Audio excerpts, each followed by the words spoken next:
what's up YouTube? This is Dan the Fix-It Man.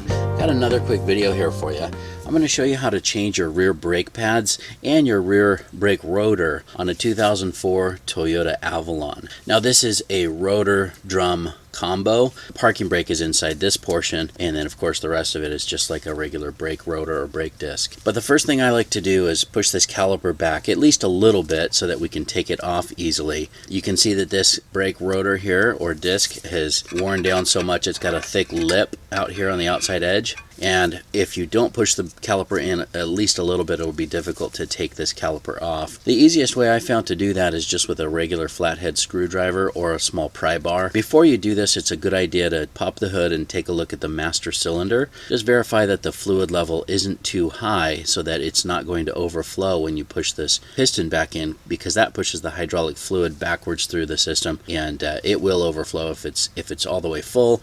If you've got some space in there, which I do, I've already checked it and I've got about 1 inch of space, and so we're not going to displace that much fluid, so this will be fine. Just grab a screwdriver and come over here. You can put it in between the pad or rotor and the caliper itself.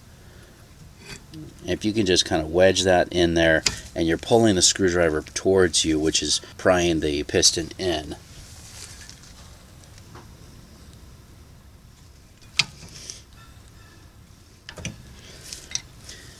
Now that doesn't want to go very far. I got it in part way, but we might have a little slide pin issue here, or the caliper may be stuck. We'll find out once we get this off. So now the next thing we're going to do is take out the slide pins, and those are a 14mm wrench.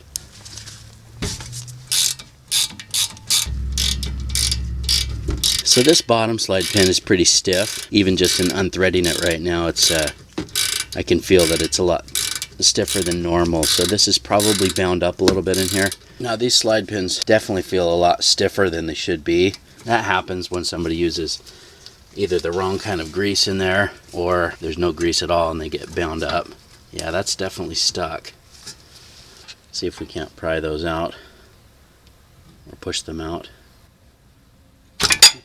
Well, there's the first one here. This is the one that's got this little rubber boot at the end. Sometimes if somebody uses the wrong grease, this rubber will swell and cause that to stick, but this just feels really sticky, and I think that's our issue, is there wasn't the right kind of grease in here, or not enough grease to where this was not allowing that caliper to move. Let's see if I can get that bottom one out too.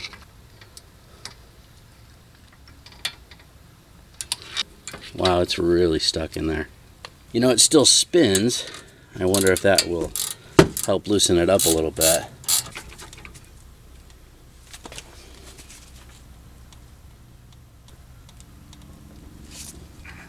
You know, I had a commenter on another one of my rear brake Avalon videos mention that he had this problem, that the slide pins were completely stuck or broken off, and so here you go. Here's a good example of that happening again. Okay, so what I'm going to do, I'm going to take off this caliper support bracket so that we can get a better angle on this. Usually you can use a socket wrench with a breaker bar. This looks like these struts have been changed, and they might have put the bolt through the wrong direction. I think that the nut is supposed to be on the other side, and that would give us a little bit more room to work over here. I'm going to use this same 14mm box end wrench here. Luckily this has this little offset, and we can break that loose. That's what those look like. Bottom one's a little bit more accessible down here.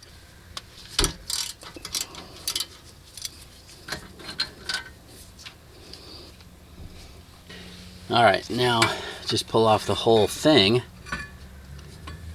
Caliper bracket with the brakes and everything in there. Okay. So you see, I've just pulled this boot out just a little bit with this little screwdriver. So here's some PB Blaster, and I've just got this boot pulled apart. Just give it a little shot. Whoops. Just trying to just get it down inside there.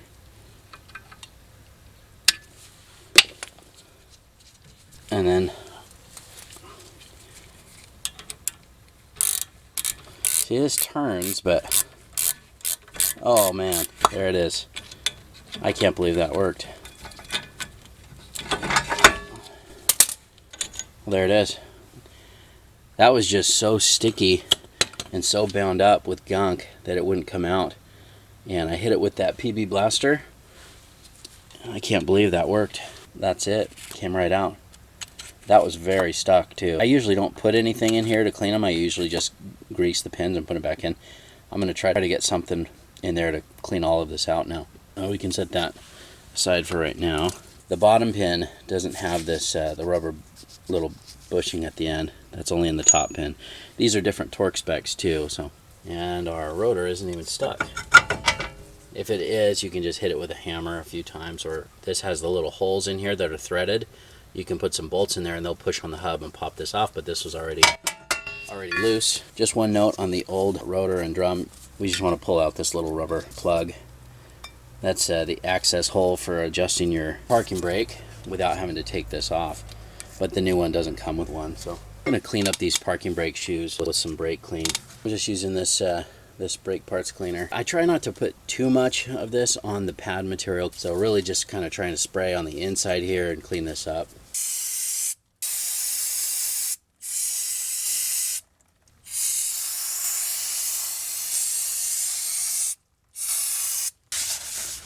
So remember, these are packed in some oil to keep them from rusting. Make sure that you clean those off as well with some brake clean. Now, another thing I like to do before I put the new rotor back on is get a little wire brush and clean some of the rust off of this hub. That's where the brake rotor does sit, and sometimes they get stuck on there really bad. This one's really not terrible. I know some areas just the rust is awful, so you'll have to spend a little bit more time doing that. The largest hole is for access to the little star wheel adjuster, which will push your parking brake pads outward. That's how you adjust them. So you want to line up this little access hole with that bottom hole right there. Allows you to come in here with a screwdriver, put in there. You'll feel the little star wheel, and in this case we're turning it upwards.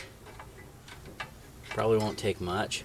The parking brake is off, which is another thing to mention, that you'll have a hard time getting this drum off if you don't take the parking brake off. So I like to tighten that parking brake to where you can just barely feel it, so that way when you do press on the brake, it'll engage nicely. The little rubber piece I was talking about, you can just pop that right back in there. A lot of times those are missing, or people forget to put them back in. Okay, now to focus on our caliper bracket here. So I'm just going to pull the pads out. Just pop them out of these little retainer clips. We're going to take those off too. See, this one pulled off the clip with the pad. That's all right. See these little pad retainers? I'm just going to pull these out, so we're going to get this all cleaned up. This kit does not come with new pad retainer clips. These guys right here. That's okay. We can clean them up and reuse them. A lot of times I'll just clean this area with a wire brush. Anytime you're cleaning brakes or brushing stuff, just be careful not to breathe in any of that dust. It's not good for your lungs. Now comes the fun part, cleaning the insides of this. I think what I'll do is try to use a little bit of brake cleaner in there just to get them clean first. So that's all this is a little rolled up piece of paper towel. See if I can't force it in there. You know what, I'll just to make it easier, I'm pulling these boots off completely. And we'll see if we can't get these cleaned out on the inside. Just kind of forcing that in and spinning it as I go. And that's, you know, lots of gunk in there.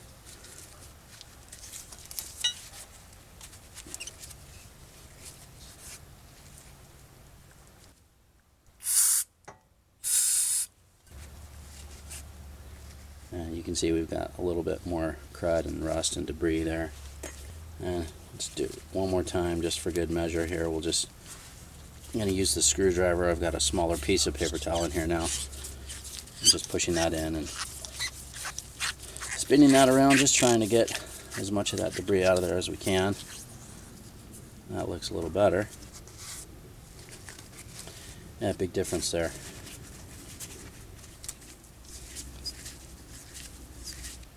put these boots back on, they just kind of snap in place like that. Just like that. Alright, now we've got this this all cleaned up, and we can put our retainer clips back in. Again, a lot of brake kits come with new ones. This is those Max Advanced brakes that I bought on Amazon. I've used these on lots of different jobs, and it's a good quality product for very inexpensive. So I'll make sure you guys get a link to those in the description.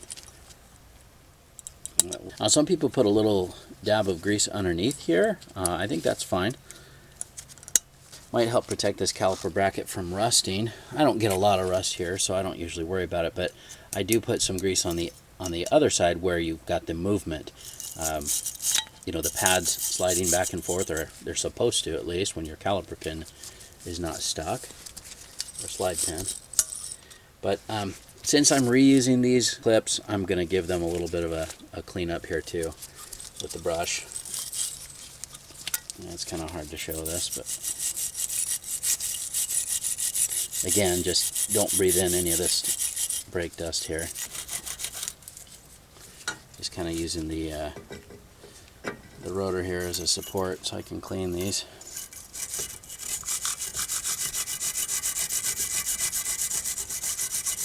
I'd say that looks pretty good. A little bit easier to put some grease on there before I put it back on the car, so I'm just going to squeeze out a little bit of this Sil-Glyde here.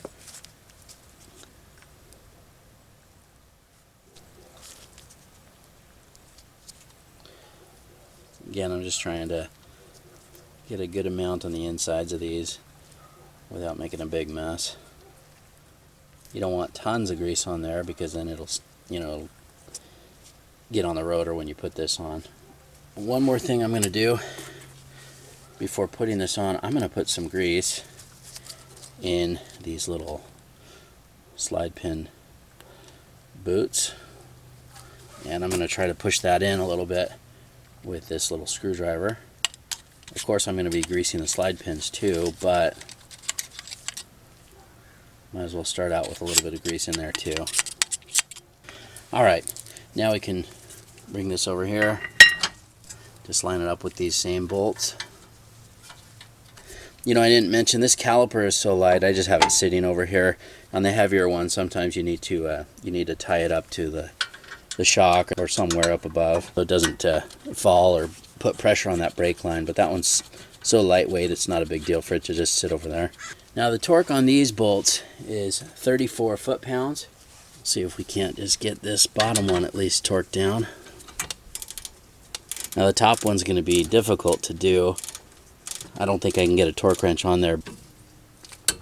There's no way to get the torque wrench on there, so I'm just going to do this top bolt by feel. Just try to match that same amount of pressure on the bottom one. That should do it. Now another thing I was going to mention on the pads when I took them off, there's no noisemaker or metal squealer clipped on. These probably weren't even being used when braking, but just because those slide pins were stuck. You know, the other side was worn down more than these. The new pads do come with this little clip, and I usually put it on the inside pad on the bottom. So I'll use this one as the inside pad, and we'll just clip that on. See, it's got a little recess right here in the pad. You can just clip that in place like so. And I'm going to put some grease on the back of the brake pad shim here. You can put a little bit under the shim too if you'd like, but I usually just go on the outside. These shims are usually bonded pretty good. This one's moving around just a little bit, but I think once it's on, it'll hold it in place.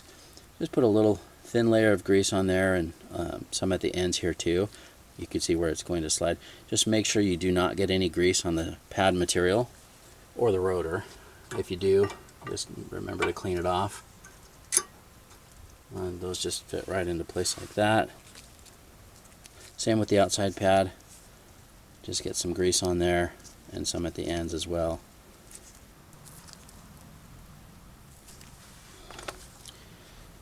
just like that. A little bit at each end, and then we'll carefully make sure we don't get any grease on the rotor, and just press that down. You'll notice that this, of course, I was not able to push it all the way in because of the glide pins that were completely bound up. Before I push this in, I like to grease this boot just a little bit. I think it not only cleans it, but it keeps it from drying out or cracking. You can throw a little bit of grease on the outside edge of this caliper too, where it's going to make contact on the pad. That's not gonna hurt. And then grab a rag or a paper towel to wipe off the excess.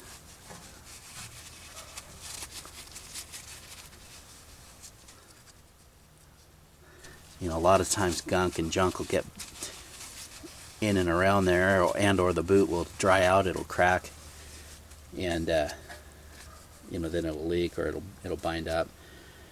Now I'm just going to use an old pad, or one of the old pads here, and this little caliper compression tool. I picked this up a long time ago, but it's very inexpensive. I'll make sure you get a link in the description here too. It's similar to a C-clamp. It's just threaded. You just kind of set it up in there and screw that inward until it bottoms out, or close to bottoming out. That's good enough right there. Okay, and then we can put this caliper back down over the pads. Just be mindful of those boots when you put that on. Okay, now remember, these slide pins are different. The one with the rubber boot was in the top. I don't know that that's correct. You know, this may be backwards if somebody else has done this, but that's just where I'm going to put them.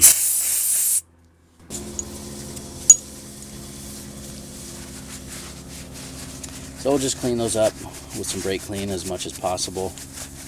Get all that rust and junk off of there. You know, the surface is pitted, but not terrible. I think we'll be okay to reuse these as long as we get lots of grease in there.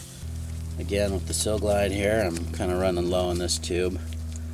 And if they want to send me some, I'll happily accept it. Just get a good amount this time on both of these. That's a lot, but just want to make sure that these are completely greased up. This end here too. Just like that. And then we'll fish that in through the top. I'm going to go back and forth and turn it a few times just to make sure that that grease is dispersed around there. And again, I got way too much on this one, but way too much is about what we wanted. It's about the right amount. Same thing, I'm just going to kind of push that in, spin it around. Huge difference from before. I get a little bit more grease on there.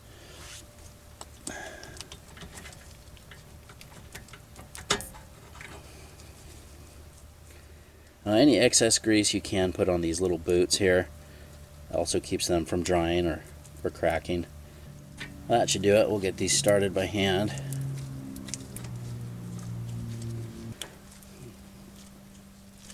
Just make sure that we can still get that threaded in by hand.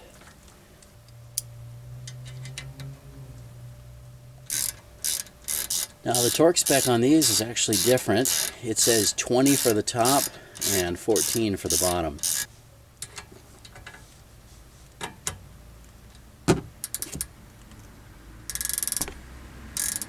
Now I did get a little carried away with that grease. I'm just going to wipe off the excess here. I just don't want to risk that dripping down on the rotor or anything. What a difference. This is turning so much easier. Really surprised that we were able to get this unstuck. I was afraid I was going to have to take the caliper off, disconnect the hydraulic line, put it in the vise and work on it or heat it up or something. I can't believe that PB blaster really did come to the rescue today. That was impressive. Alright, now I've got the torque wrench set at 20 foot-pounds for this top bolt. There we go.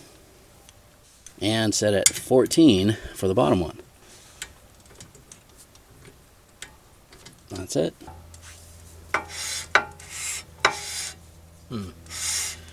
I don't really love the feel of that.